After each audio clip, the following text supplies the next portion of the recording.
जय यीशु की। मैं हूँ प्रियंका डामोर और आप देख रहे हैं रेडियो वेरितास एशिया की हिंदी सर्विस।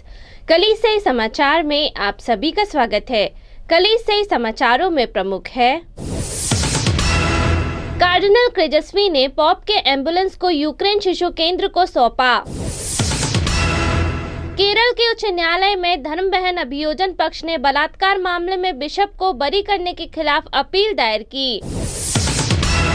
केरल के धर्माध्यक्षों ने रेल परियोजना पर लोगों की चिंताओं को उठाया। तेलुगु चर्च ने नलगोंडा के पहले बिशप के निधन पर शोक व्यक्त किया। दलित ईसाइयों ने प्रेरित न्यूंसियो की पांडिचेरी के आर्च बिशप की नियुक्ति को रद्द करने का आग्रह किया।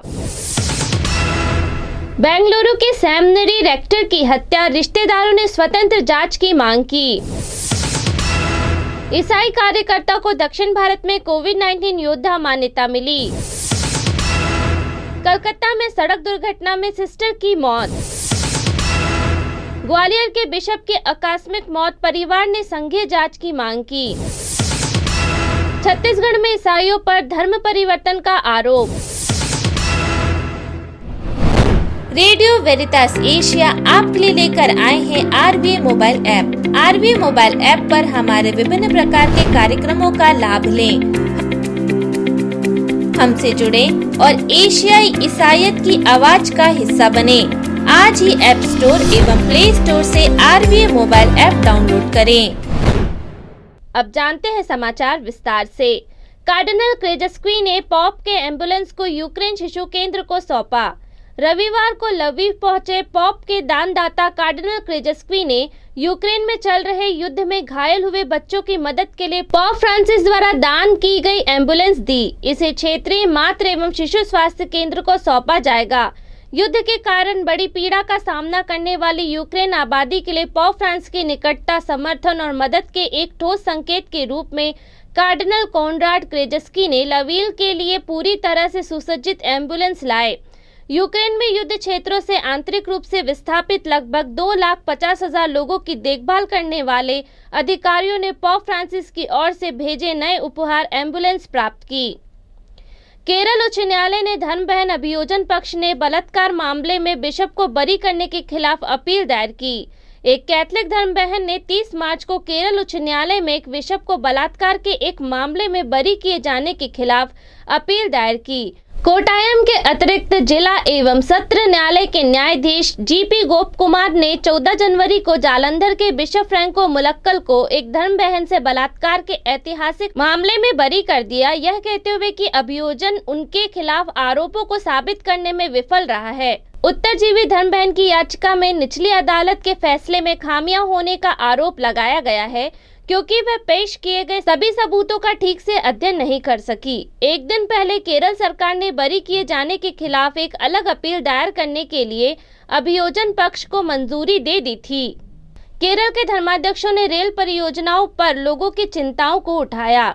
कैथोलिक चर्च ने केरल के कम्युनिस्ट नेतृत्व वाली सरकार से लोगों के व्यापक विरोध के बीच अपनी प्रस्तावित रेल परियोजनाओं पर हवा निकालने का आग्रह किया है। केरल के धर्माध्यक्षों द्वारा 29 मार्च को जारी एक बयान में कहा गया है, सरकार अपने semi high speed rail corridor या सिल्वर लाइन प्रोजेक्ट के खिलाफ राज्य के एक छोर को दूसरे छोर से जोड़ने वाले विरोध और बढ़ती आलोचना को पूरी तरह से नजरअंदाज नहीं कर सकी है।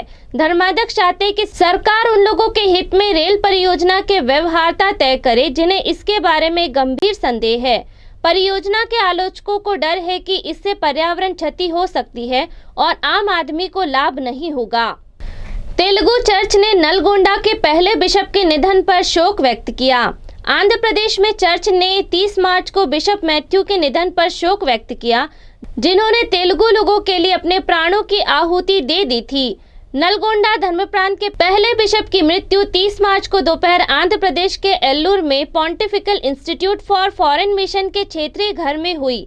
वे 91 वर्ष के थे। क्षेत्रीय सदन के एक संदेश में कहा गया कि 1 अप्रैल को एल्लूर में एक अपेक्षित पवित्र मिस्सा की पेशकश की जाएगी और बिशप के शरीर को विजयवाड़ा के एक लोकप्रिय मेरियन चर्च गुनाडाला में दफनाया जाएगा। दलित ईसाइयों ने प्रेरित न्यूंसियो से पांडिचेरी के आर्च बिशप की नियुक्ति को रद्द करने का आग्रह किया। दलित ईसाइयों ने 29 मार्च को प्रेरित न्यूंचियो से मेरठ के बिशप फ्रांसिस कलिस्ट की पांडिचेरी कुडलोर के नए आर्चबिशप के रूप में नियुक्ति को रद्द करने का आग्रह किया। दलित ईसाई मुक्ति आंदोलन के नेतृत्व में सैकड़ों लोगों ने पांडिचेरी कुडलोर के आर्चबिशप के रूप में गैर दलित नियुक्ति के खिलाफ दक्षिण भारतीय राज्य तमिलनाडु की राजधानी चेन्नई में विरोध प्रदर्शन किया।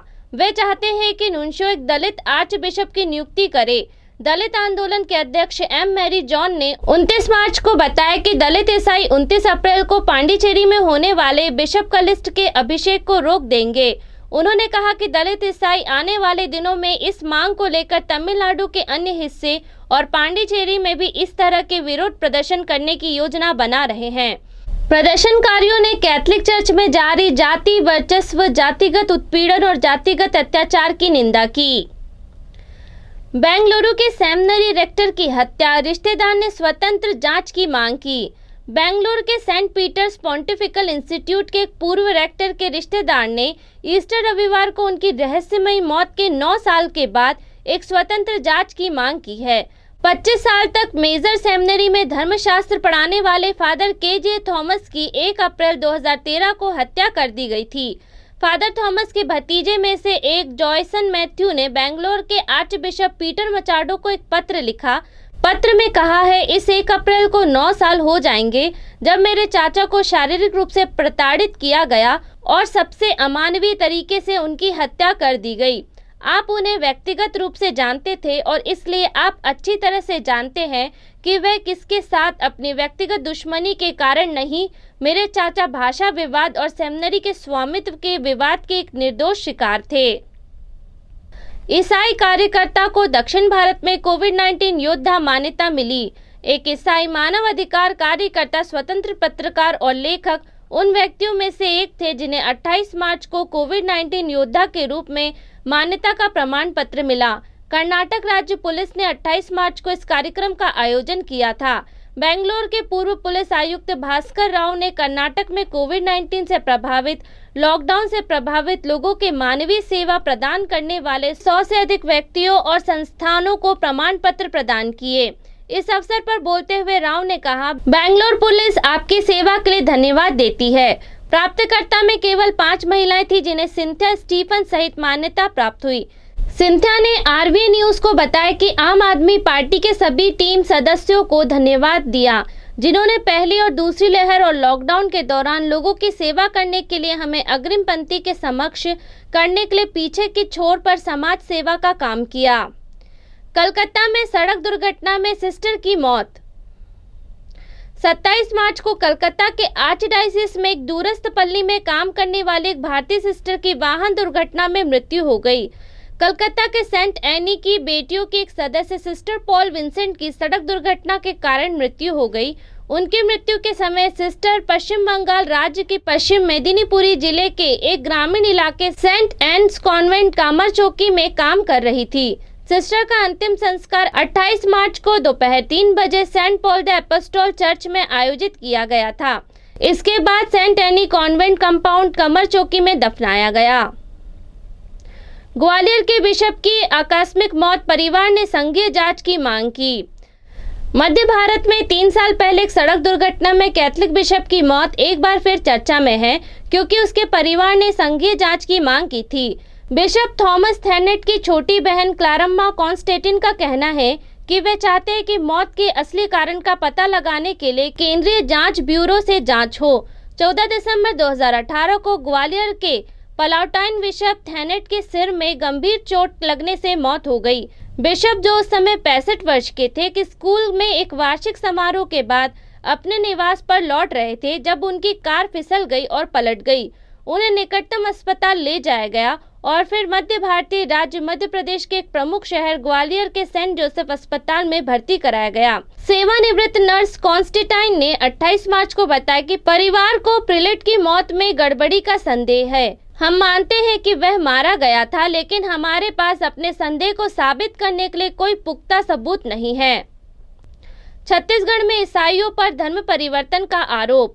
छत्तीसगढ़ में कथित धर्म परिवर्तन गतिविधियों के आरोप में एक ईसाई पास्टर उसके साथी को गिरफ्तार किया गया है। विश्व हिंदू परिषद की शिकायत के बाद 27 मार्च को भालूटोला इलाके के जशपुर जिले में पास्टर क्रिस्टोफर तिर्की और ज्योति प्रकाश टोप्पो को गिरफ्तार किया गया था। हिंदू समूह ने अपनी शिकायत में कहा कि पास्टर तिर्की और टोप्पो ने 27 मार्च को टोप्पो के घर एक चंगाई प्रार्थना की, जिसमें उन्होंने कथित तौर पर आदिवासी लोगों को ईसाई धर्म में परिवर्तन करने की कोशिश की। जशपुर के बिशप इमानुएल करकट्टा ने कहा कि धर्मप्रांत को पता चला कि कुछ लोग इलाके में चंगाई प्रार्थना कर रहे थे। बिशप करकट्टा ने बताया कि लेकिन यह हमारे लोगों के पास नहीं था, वे दूसरे इलाके के एक चर्च के हैं। ज्यादातर समय वे अन्य स्थानों से आते हैं, यहाँ तक कि अन्य जिलों से भी। उन्होंने कहा कि हिंदू समूह को धर्म परिवर्तन गतिविधियों पर संदेह है, जो सच नहीं है।